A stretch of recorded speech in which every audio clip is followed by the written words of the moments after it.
లేదు నాకు. దానికి మీరు మీ మీడియా వల్లే నేను పైకి వచ్చాను. చెప్పండి ఒకసారి ట్రాఫిక్ ఇక్కడ ఎవరు ఇబ్బంది పెట్టకండి. ఆల్రెడీ చెప్పాను. ఇబ్బంది పెట్టకుండా ఉంటే నాకు ట్రాఫిక్ పోలీసులు సహకరించే అవకాశం చెప్పండి.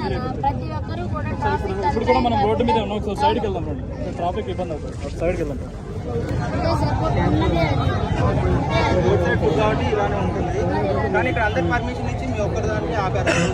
అవును, ఇవాళ అందరూ తిప్పుకున్నారు. అది కూడా చూడండి, షూట్ చేయండి. అందరూ అమ్ముకుంటున్నారు. మా ఒక్క బండి ఆపారు. మీరు అడిగారా దేనికి మా బండి అని ఆపారని అడిగారా? అడిగితే ఇప్పుడు చెప్పారు కదా, మీరు చూస్తున్నారు కదా. సమాధానం చెప్తున్నారా మాకు? సమాధానం చెప్పారా మాకు? మీడియా కాబట్టి మీరు అడిగితే కొంచెం ఏదో ఇంగ్లీష్లో మాట్లాడారు. ఇంగ్లీష్ నాకు రాదు.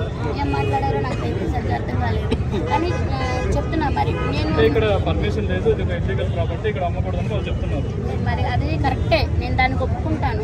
నేను అందుకే నా పబ్లిక్ నేను అదే చెప్తాను. నా కస్టమర్స్ మీరు ఏంటంటే మీ దగ్గరకు వచ్చే కస్టమర్స్ మీరే పార్కింగ్ చూపించాలని కూడా వాళ్ళు చెప్తున్నారు. అను పార్కింగ్ అంటే ఇక్కడ ఎక్కడ చూపిస్తాం నాన్న? నేను అదే చెప్తాను. ఇక్కడ మామూలుగా మాకు చెప్పిన ఇదైతే ట్రాఫిక్ పోలీసు వాళ్ళు ఇబ్బంది లేకుండా అమ్ముకోండి, ఇబ్బంది లేకుండా అమ్ముకుంటే వాళ్ళు కూడా మా జోలికి రాదు, మా జోలికి రాదు. అది వాస్తవం. ఎందుకంటే వాస్తవాన్ని ఒప్పుకోవాలి. అది అటు పక్కన పెట్టుకోమని ఆల్రెడీ పబ్లిక్ కూడా నేను చెప్తున్నా. కస్టమర్స్ కూడా ఇబ్బంది అవ్వద్దు, మన వల్ల ఇంకోళ్ళు సఫర్ అవ్వద్దని కూడా ప్రతి ఒక్కరికి చెప్తాను నేను. ప్లీజ్ దయచేసి నా ఉపాధి ఇదే. మీరు ఇంతమంది సపోర్ట్ చేస్తున్నారు, నాకు ఇంతమంది ఎంకరేజ్ ఉంది. కానీ అదే ఇదిగా నాకు పబ్లిక్ ఇష్యూ కాకుండా కూడా ఇంటి ఆర్డర్ ఏదో కుదరదు.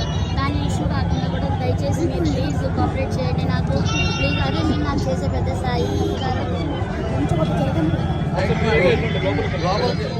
కోర్టులో స్టే ఇచ్చారు కాబట్టి మేము దాన్ని రిమూవ్ చేయలేకపోతున్నాం. వన్స్ కోర్టు నుంచి ఆర్డర్ వస్తే కోర్టు రిమూవ్ చేస్తాం. They are not paying any మన rent or nothing. This is not is their own property. They are not paying any rent. Simply they are coming and doing business. Then who is the responsible for the road?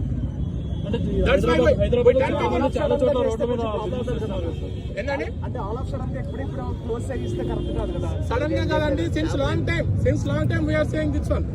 చాలా రోజులు చేస్తున్నాము. That మేము కోర్టులో ఉంది కాబట్టి మా duty మేము చేస్తున్నాం. ఎక్కడైతే రోడ్ అబ్జెక్ట్ చేస్తుందో మేము ఎక్కడ ఫైన్ వేస్తున్నాం. చూడండి, ఇదంతా పార్కింగ్, ఇదంతా రోడ్ వే. ఒక 100 మంది వస్తే థౌసండ్స్ ఆఫ్ మెంబర్స్ సఫర్ అవుతున్నారు ట్రాఫిక్ కి. మీరు చూడండి, యూ కెన్ సీ ఇక్కడ జామ్ అవుతుంది. ఇదంతా కేర్బిట్ మొత్తం జామ్ అవుతుంది. Because of this 100 people, thousands of people are suffering. Okay, that's why we are doing that one. This is not our personal issue.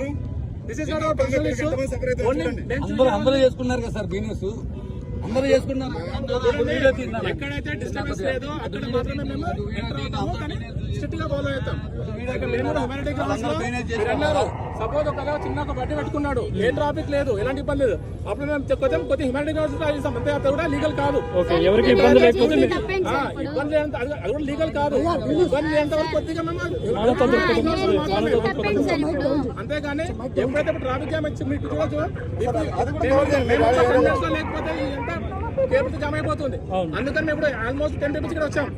So మా కాన్స్టిట్యూషన్ మొత్తము ట్రాఫిక్ జామ్ మీద తప్పితే వాళ్ళ పర్సనల్ మీద డిపెండ్ చేయాలి కాదు.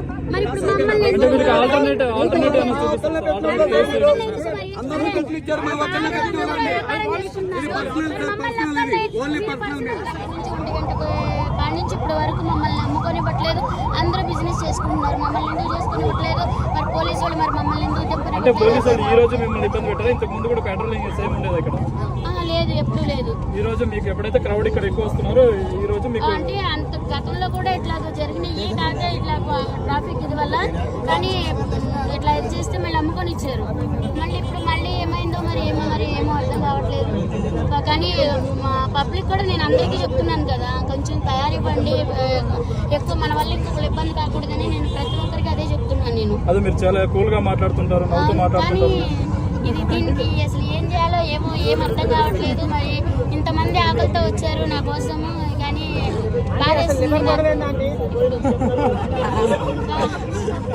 వ్యాన్ ఎక్కడ ఉంది? అసలు వ్యాన్ ఎందుకు ఆపనివ్వట్లేదు? వ్యాన్ ఎందుకు అసలు వచ్చింది నాన్న? ఇప్పుడు వచ్చి కూడా 12:40కి వచ్చింది.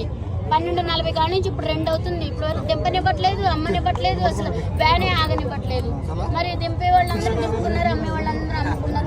మమ్మల్ని ఎందుకు ఇలా చేస్తున్నారు మాకు వాళ్ళు అర్థం కావట్లేదు. పోలీసులు వచ్చి మీతో ఏమైనా మాట్లాడడం జరిగిందా? ఏమైనా నోటీసులు ఇచ్చారా? ఏంటి?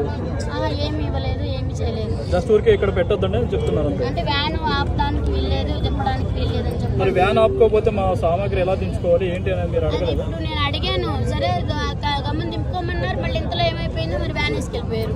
దింపుకోమన్నారని నేను అటు లోపలికి వెళ్ళాను, 2 సామాన్ దింపాము, మళ్ళీ వ్యాన్ వేసుకెళ్ళిపోయారు. పోలీసులు తీసుకెళ్లారా? ఎవరు తీసుకెళ్ళారు? పోలీసులు, ట్రాఫిక్ పోలీసులు. మీ వ్యాన్ పోలీసులు తీసుకెళ్లారు? అక్కడ పెట్టారంట మూల మీద. ఎక్కడుందో పదండి వెళ్ళి వాళ్ళని అడుగుతాం. ఓకే రండి.